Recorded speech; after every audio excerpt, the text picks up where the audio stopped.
The suburb stretched out like a picture-perfect postcard, the kind of neighborhood where people drove slow, waved politely, and decorated their porches with seasonal flowers.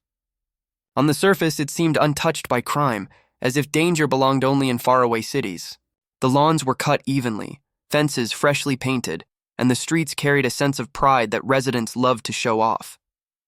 Children could often be seen riding bicycles in the afternoons, their laughter echoing between the houses, while parents gathered casually on sidewalks to exchange small talk about schools and weekend plans. It was the kind of place where nothing ever seemed to go wrong. But beauty has a way of hiding darkness. And behind one of the neat driveways sat a man with secrets no one dared to guess. Frank Dwyer had lived on this street for more than a decade. To most neighbors, he was simply the cop next door, the kind of man whose profession carried both respect and fear. He wore his uniform like armor and moved with the confidence of someone who believed the rules never applied to him. Over the years, whispers had surfaced about his aggressive behavior on the job, complaints filed by people who claimed they had been mistreated or singled out by him. Yet none of those reports ever stuck. The badge he wore acted like a shield, and his position gave him a power no one in the neighborhood could challenge. He was rarely seen at community gatherings, preferring instead to keep his blinds shut tight and his interactions short. To outsiders, Frank seemed strict and unfriendly, but those who lived closest to him sensed something more unsettling beneath his stern surface. Across the street, a new family was moving in. Among them was Maya Johnson, a young woman in her early 20s whose presence instantly brought a spark to the block. She was full of life and carried herself with a confidence that drew attention, though she wasn't flashy or loud. On her first day, she greeted neighbors with a smile, introduced herself warmly, and seemed eager to become part of the community. For a neighborhood dominated by routine and familiarity, Maya felt like a fresh start. Her house became known for its porch lights that glowed late into the evening and the faint sound of music spilling softly through open windows. To children, she was approachable, always ready with a kind word, and to adults, she seemed ambitious, someone with her eyes set on the future. But Frank noticed her in a different way. From the first moment he saw her carrying boxes up the porch steps, something stirred inside him that he didn't want to name. He kept his distance at first, watching silently from across the street, his expression unreadable to anyone passing by. Yet, in the privacy of his own thoughts, Maya became more than just another neighbor. To him, she was an obsession waiting to take hold. What the rest of the community saw as a promising new beginning, Frank saw as an opportunity to satisfy desires he had long kept hidden. The perfect street, with all its order and charm, was about to become the stage for a story of obsession, secrecy, and violence that no one could have imagined. Frank's home was a place of tension long before Maya arrived. His marriage had become a hollow shell, filled with silent dinners and forced smiles for the sake of appearances. His wife had grown weary of his unpredictable moods, his long hours, and the walls he built around himself. To his children, he was strict and distant, more of a disciplinarian than a father. The routine of his household reflected control, but not love, and cracks in that structure were beginning to widen. Frank carried himself like a man burdened by responsibility, yet underneath that exterior was a hunger for escape. It was during this restless period of his life that Maya's arrival across the street shifted everything. Their first encounter seemed harmless. She was carrying boxes, and he offered to help, his voice steady but his eyes lingering longer than they should have. To Maya, he was just being neighborly, another face in a new environment.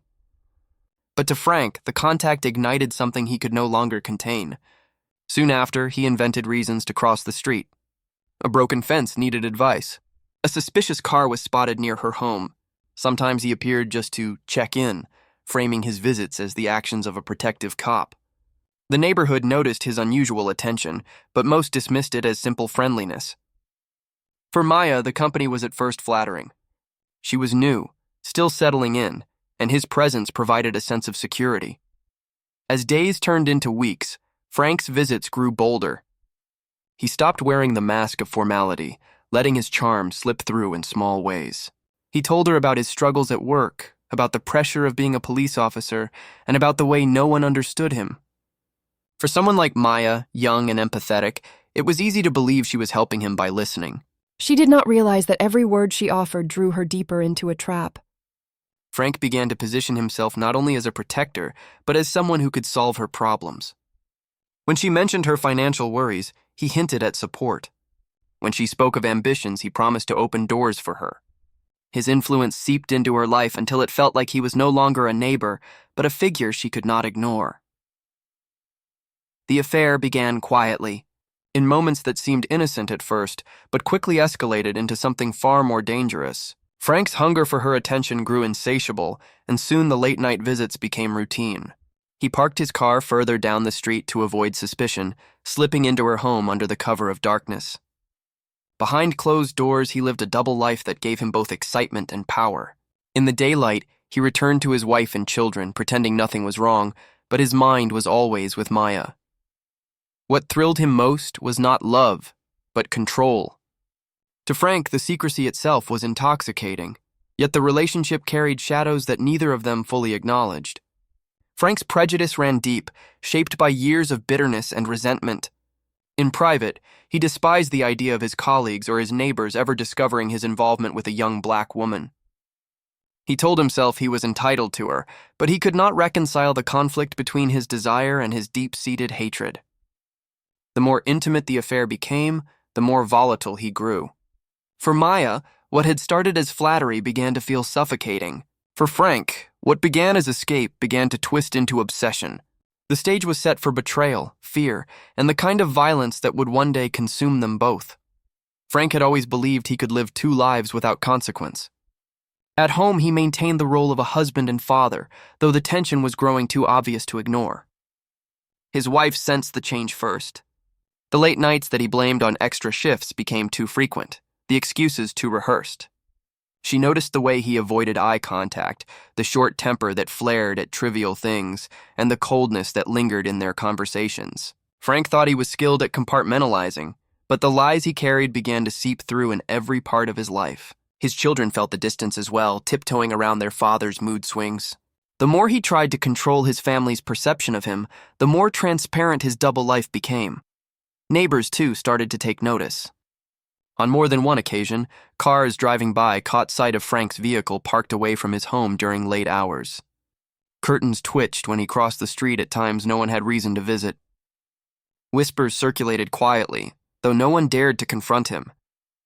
He was, after all, a police officer, a man with the authority to make their lives complicated if they pushed too far. Still, suspicion lingered, an undercurrent that unsettled the illusion of the perfect street. At work, the strain became impossible to conceal. Frank's reputation had never been spotless, but now his outbursts were sharper, his judgment cloudier. Colleagues who once overlooked his behavior began to question his reliability. His anger flared during routine stops, his paperwork grew sloppy, and complaints started stacking up again. Those who had once defended him grew hesitant, and the image of the confident officer began to crumble.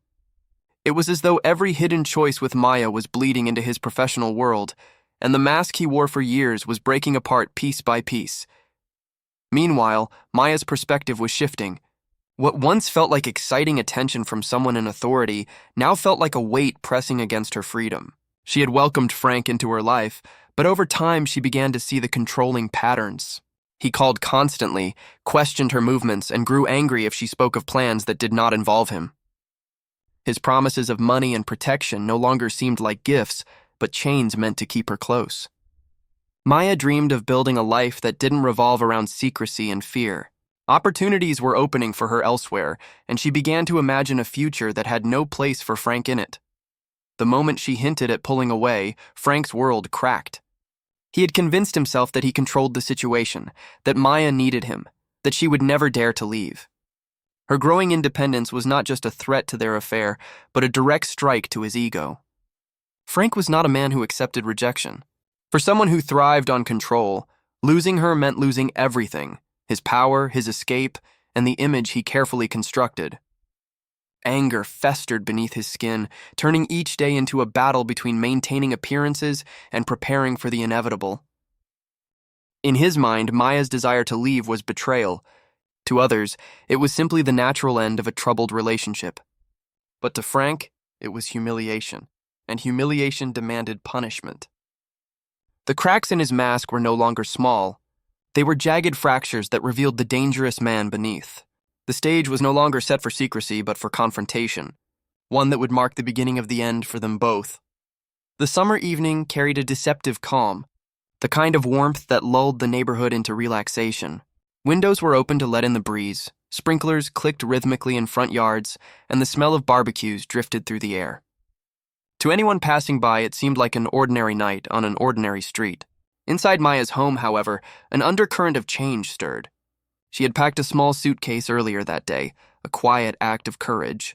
A new job opportunity promised escape, a fresh start away from the suffocating grip Frank had placed on her life. For the first time in months, she felt the possibility of freedom close enough to touch.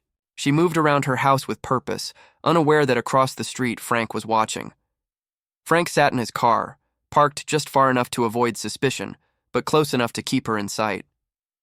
He had sensed her slipping away in recent weeks, the phone calls unanswered, the sudden distance in her tone. When he saw the suitcase by her door, a storm ignited inside him. Panic mingled with rage, each breath feeding the belief that she was abandoning him. His mind twisted the situation into betrayal, convincing him that Maya owed him loyalty, that she belonged to him for everything he had given her. He stepped out of the car, his movements stiff, his face carved with fury. The sound of his knock echoed unnaturally in the stillness of the evening. Maya hesitated, her instincts warning her not to open the door. But hesitation gave way to caution, and she cracked it just enough to see his expression. The look in his eyes was enough to know she was in danger. Frank pushed his way inside, the force of his anger spilling into her living room. What followed was chaos. Furniture scraped against the floor, a lamp crashed to the ground, and the quiet of the suburb shattered with muffled sounds of struggle.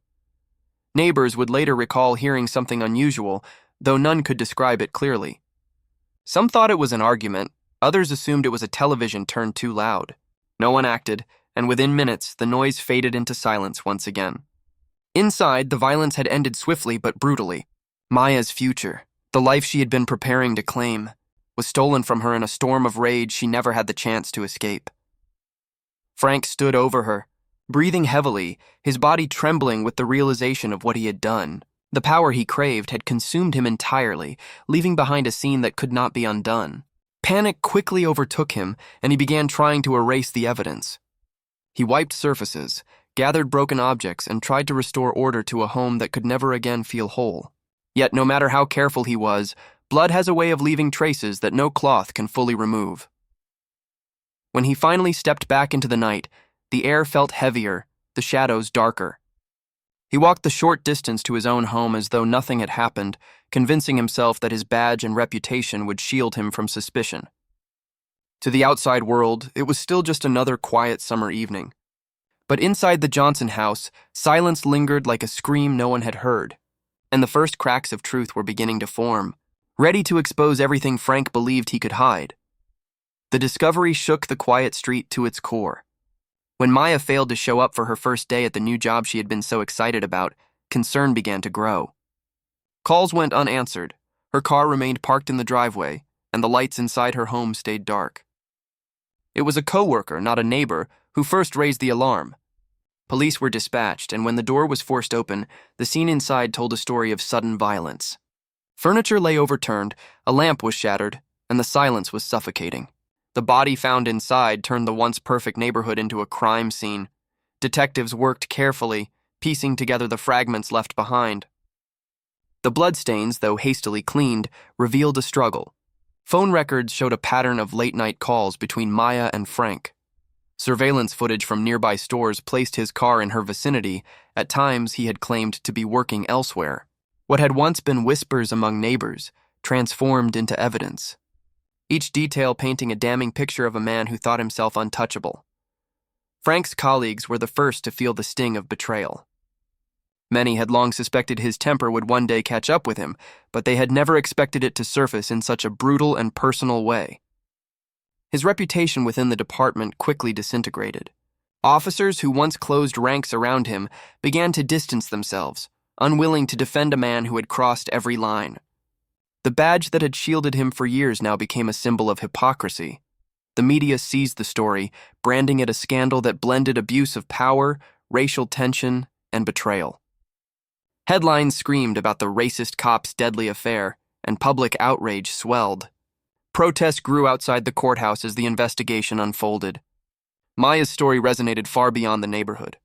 She became a symbol of injustice, a reminder of the dangers faced by women who fall under the control of men who believe they own them.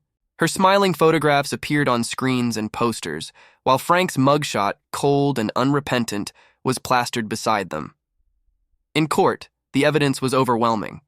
The prosecution laid out the timeline of events with precision, presenting phone logs, forensic analysis, and testimonies from neighbors who admitted they had noticed suspicious visits but were too afraid to intervene. Frank sat at the defense table, his once commanding posture replaced by the slouch of a man who knew his life was over.